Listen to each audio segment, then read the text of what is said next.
قیمت کا صرف اتنا ہی تو فرق ہے، پھر وہی مکان کیوں نہ لے لیں، وغیرہ وغیرہ۔ بلا آخر ہم نے متفقہ طور پر وہی مکان خریدنے کا فیصلہ کیا۔ اس کے لیے سمین کو اپنے زیورات اور مجھے اپنی گاڑی بیچنی پڑی۔ ہم نے اسٹیٹ ایجنٹ کی بھی منت سماجت کر کے قیمت میں کچھ کمی بیشی کروائی، حالانکہ وہ اڑا ہوا تھا کہ یہ قیمت پہلے ہی بہت کم ہے۔ بہرحال اس وقت ہمارے ذہن پر اپنی چھت اور چار دیواری کی خواہش چھائی ہوئی تھی، اس لیے ہم نے جوڑ توڑ کر کے وہ مکان خرید لیا۔ مالک مکان صرف کچھ دیر کے لیے آیا اور خاموشی سے دستاویزات وغیرہ پر دستخط کر کے چلا گیا۔ بعد میں پراپرٹی ڈیلر نے بتایا کہ مالک مکان ایک فضائی کمپنی میں ملازم ہے اور مستقل طور پر بیرون ملک شفٹ ہو رہا ہے۔ ضروری قانونی چارہ جوئی کے بعد ہم اگلے ہفتے مکان میں شفٹ ہو گئے۔ ہماری خوشی کا کوئی ٹھکانہ نہ تھا۔ بلا آخر ہمیں اپنا گھر مل گیا تھا، بچے بھی بے حد خوش تھے۔ فی الحال ہم نے ایک کمرے کا فرنیچر سیٹ کر کے اسے قابل استعمال بنا لیا۔ رات کو ہم سونے کے لیے لیٹے تو دیر تک گھر کی سجاوٹ اور تزئین و آرائش کے منصوبوں پر باتیں کرتے رہے۔ اچانک کہیں دور سے کچھ کھٹ پٹ کی آواز آئی۔ یہ کوئی قریب 1 بجے کا وقت تھا۔ سردیوں کے دن تھے، اس لیے ماحول پر سناٹا چھایا ہوا تھا۔ میں اور سمین دونوں ہی باتیں کرتے کرتے رک گئے۔ یہ کیسی آواز تھی؟ سمین نے دھیمی آواز میں کہا۔ شاید کوئی بلی وغیرہ ہوگی۔ میں نے ایک لمحے کے لیے سوچا اور پھر بے پرواہی سے کہا۔ سمین نے بھی ہاں میں سر ہلایا۔ اس کے بعد ہم نے زیادہ دیر تک بات نہیں کی اور سونے کے لیے لیٹ گئے۔ اگلے روز رات کو پھر کہیں سے ٹھک ٹھک کی آواز آئی۔ ہم اس وقت سونے کے لیے لیٹ چکے تھے۔ پہلے تو آواز سن کر میں نے سنی انسنی کر دی، لیکن کچھ دیر بعد دوبارہ ٹھک ٹھک کی آواز آئی، بالکل اس طرح جیسے کوئی ہتھوڑی ٹھوک رہا ہو۔ میں نے ناگواری سے آنکھیں کھولی اور ٹیبل کلاک پر نظر ڈالی۔ رات کا 1:30 بج رہا تھا۔ پتہ نہیں رات کی اس وقت کس کو ٹھوکا پیٹی کی سوچی ہے۔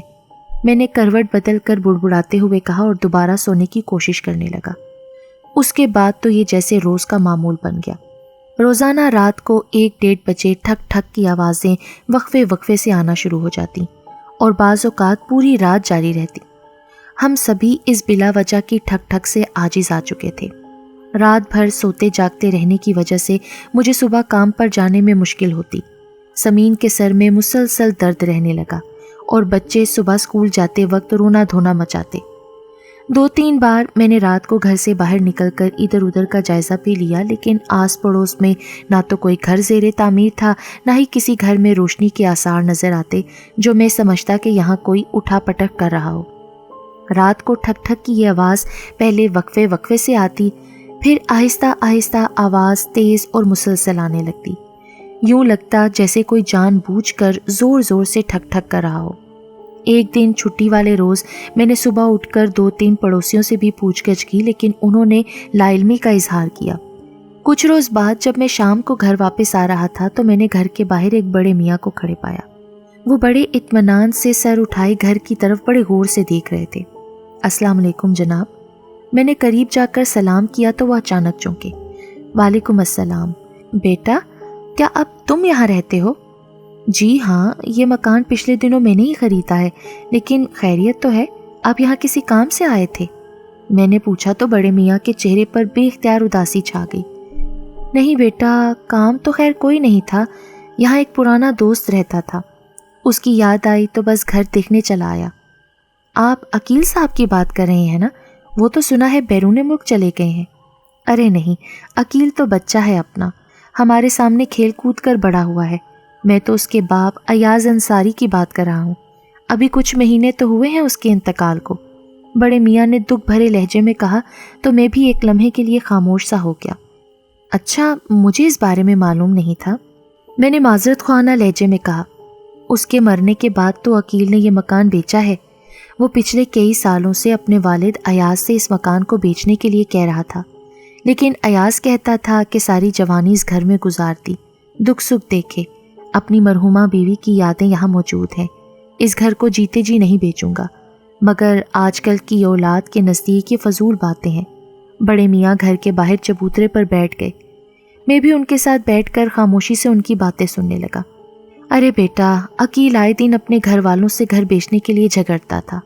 وہ برا لڑکا نہیں تھا، مگر شادی کے بعد اس میں بہت تبدیلیاں آ گئی تھیں۔ اس کی بیوی بھی تیز مزاج کی تھی۔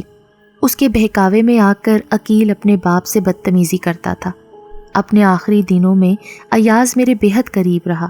پھر اس کی بہو نے اس پر بھی چیخنا چلانا شروع کر دیا تھا کہ کیسے دوست پال رکھے ہیں، گھنٹوں بیٹھے رہتے ہیں، ہمیں بھی کام کاج کرنے ہوتے ہیں وغیرہ وغیرہ۔ پھر میں نے بھی دل پر پتھر رکھ کر آنا جانا کم کر دیا۔ بڑے میاں بتا رہے تھے اور میں حیرت اور افسوس سے سن رہا تھا۔ لیکن عقیل کے والد کو کیا بیماری ہوئی تھی؟ بڑے میاں سانس لینے کو رکے تو میں نے سوال کیا۔ بیوی کی موت اور بیٹے بہو کے رویے نے اسے اندر سے کھوکھلا کر دیا تھا۔ پھر بالآخر اسے پھیپھڑوں کا کینسر ہو گیا۔ وہ بڑی ہمت اور برداشت والا انسان تھا۔ بیماری کے دوران بھی اپنے سارے کام کاج خود کرتا تھا، لیکن پھر ایک بار باتھ روم میں پھسل کر گر پڑا تو گردن اور ریڑھ کی ہڈی میں چوٹ آ گئی، جس کی وجہ سے وہ چلنے سے قاصر ہو گیا۔ بجائے اس کی خدمت کرنے کے عقیل نے ایک بڑا ہی بے حس قدم اٹھایا۔ گھر کے پچھلے صحن میں ایک کوٹھڑی بنوائی اور ایاز کو اس میں لے جا کر ڈال دیا۔ بڑے میاں نے دکھ بھرے لہجے میں بتایا تو میں چونک پڑا۔ تو اچھا، اس کمرے کا یہ مقصد تھا، میں نے دل ہی دل میں سوچا۔ وہ کوٹھڑی جس میں روشنی ہوا کا کوئی گزر نہیں تھا، وہاں عقیل نے اپنے باپ کو فرش پر لا کر پھینک دیا۔ وہ دن رات ایک پتلے سے گدے پر پڑا کھانستا رہتا اور اپنی ضروریات کے لیے اپنی بہو یا بیٹے کا انتظار کرتا رہتا۔ جب میں نے پہلی بار اسے وہاں دیکھا تو میں بہت غمزدہ ہوا۔ عقیل سے کہا بھی کہ یہ اپنے باپ کو کہاں لا کر تم نے ڈال دیا ہے؟ جواب میں اس نے رکھائی سے کہا، ابا رات بھر کھانستے رہتے ہیں، جس سے بچوں کی نیند خراب ہوتی ہے اور صبح اسکول جاتے وقت پھر بچے روتے ہیں۔ لیکن آفرین ہے ایاز پر کہ اس نے ایسی حالت میں بھی کوئی گلا شکوہ نہیں کیا۔ آخری بار جب میں اس سے ملنے گیا تو اس کی حالت ابتر تھی۔ اس کا گدا غلاظت سے بھرا ہوا تھا اور کپڑے میلے کچیلے ہو رہے تھے۔ اس کے برابر میں ایک پلاسٹک کا مگ اور پلاسٹک کی پلیٹ پڑی تھی۔ اس نے اشارے سے مجھے بتایا کہ اب اس کی حلق سے آواز نہیں نکلتی۔ کسی کو بلانے کے لیے وہ پلاسٹک کا مگ زور زور سے فرش پر مارتا ہے۔ جب کھٹ کھٹ کی آواز ہوتی ہے تو تب گھنٹوں بعد کوئی آتا ہے۔ بعض اوقات وہ رات بھر درد اور تکلیف سے فرش پر مگ مارتا رہتا ہے، لیکن پوری رات کوئی نہیں آتا۔ میں نے اس سے کہا بھی کہ میرے گھر چلو، لیکن اس نے اشارے سے کہا کہ اس گھر میں زندگی گزاری ہے، اسی گھر میں مروں گا۔ اتنا کہہ کر بڑے میاں کا سانس پھول گیا اور وہ آنکھوں میں آنے والے آنسو پونچھنے لگے۔ میں سکتے میں بیٹھا ان کی یہ داستان سن رہا تھا تو اس پراسرار ٹھک ٹھک کی آواز کا اصل راز اب میری سمجھ میں آ گیا تھا۔ یہ آواز بلا شبہ اسی کمرے سے آتی تھی جہاں عقیل کے والد پڑے رہتے تھے۔ مرنے کے بعد بھی ان کی روح کو سکون نہیں ملا تھا۔ ملتا بھی کیسے؟ جب اپنی اولاد ہی والدین کو مرنے کے لیے تنہا چھوڑ دے اور بوڑھا بیمار باپ اولاد کو بلاتے بلاتے مر جائے تو اس کی روح بھلا کس طرح سکون پائے گی؟ دکھ اور افسوس سے میری بھی آنکھیں بے اختیار نم ہو گئیں۔ جب میں نے بڑے میاں کو اس آواز کے بارے میں بتایا تو ان کی آنکھوں سے مزید آنسو بہہ نکلے۔ وہ ضرور اب بھی تکلیف میں ہے، لیکن اب اس کی روح کو کیسے قرار آئے گا؟ بیٹا تو سب کچھ بیچ کر پردیس جا بیٹھا۔ انہوں نے رندی ہوئی آواز میں کہا، میں بھی یہی سوچ رہا تھا۔ اگلے روز میں اپنے پرانے محلے کی مسجد میں گیا جہاں کے مولوی صاحب سے میں نے بچپن میں قرآن شریف پڑھا تھا۔ وہ وظائف اور دم درود میں بھی شغف رکھتے تھے۔ میں نے انہیں کھل کر ساری بات بتائی۔ انہوں نے مجھے کچھ دم کیا ہوا پانی دیا اور ساتھ ہی کچھ ہدایات دیں۔ ان کی ہدایات کے مطابق میں نے جمعے کے دن اس کمرے کی صفائی کروا کر وہاں مولوی صاحب کا دم کیا ہوا پانی چھڑکا اور بعد نماز جمعہ قرآن خوانی کروائی۔ شام میں جب سب وہاں سے چلے گئے تو میں نے خالی کمرے میں جا کر بلند آواز سے کہا، میں آپ کا دکھ اچھی طرح سمجھتا ہوں۔ میں آپ کے بیٹے کو پردیس سے واپس تو نہیں لا سکتا، لیکن آپ مجھے اپنا بیٹا سمجھ سکتے ہیں۔ میری اللہ تعالیٰ سے دلی دعا ہے کہ آپ کو صبر اور قرار ملے اور اللہ آپ کی قبر کو منور کرے۔ اتنا کہہ کر میں واپس پلٹ آیا۔ بعد ازاں میں نے ایک مدرسے میں ان کے نام سے ایک حافظ قرآن کی تعلیم کے لیے وظیفہ مقرر کر دیا۔ اس دن کے بعد سے پھر وہ آواز کبھی نہیں آئی۔